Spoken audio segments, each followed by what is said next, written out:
Good morning po sa lahat. Isa pang muli ito na ating daily Bible Blessings. Pamagat po ng ating aralin ngayong umaga ay mahirap magpalaki ng mga anak. Mahirap magpalaki ng mga anak. Ano po ating iniisip at naramdaman kapag nakakita tayo ng mga batang pakalat-kalat sa lansangan?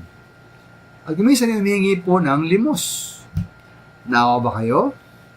O naiinis at nagalit? Dahil parang pinabayaan sila ng kanilang mga magulang na magkaganoon. Ito pong komplikado ang mga dahilan ng kahirapan sa ating lipunan. Na malimit naging biktima nito ay ang mga bata. Ngunit po isang katotohanan ng ating limatanggi mula sa Biblia na may tungkulin ang mga magulang na magbigay at maglaan para sa pangailangan ng kanilang mga anak.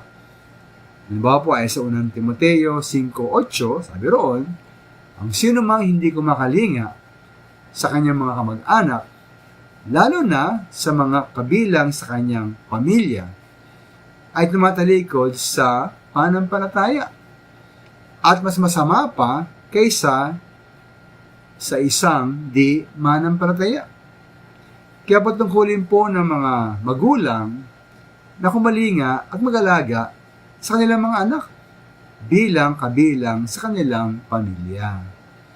At dapat nilang galapin ito bilang katibayan ng katotohanan ng kanilang pananampalataya. Sabi nga rin po ni Pablo sa 2 Korinto 12:14, 12:14, na ang mga magulang ang dapat mag-impok para sa mga anak at hindi ang mga anak para sa mga magulang. At bilang pagkapalaki ukol sa karakter at pagkatao ng mga anak, sabi na po sa Efeso 6:4, dapat iwasan ng mga magulang anumang bagay na kagagalit ng kanilang mga anak. Salip, palakihin sila ayon sa disiplina at katuruan ng ating Panginoon. Kaya po na pag-isipan rin mabuti, no? Tayo mag-isip mabuti.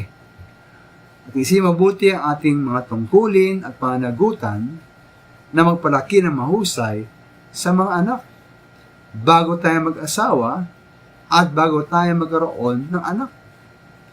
At bago magdagdag pa ng bilang sa ating kasalukuyang mga anak.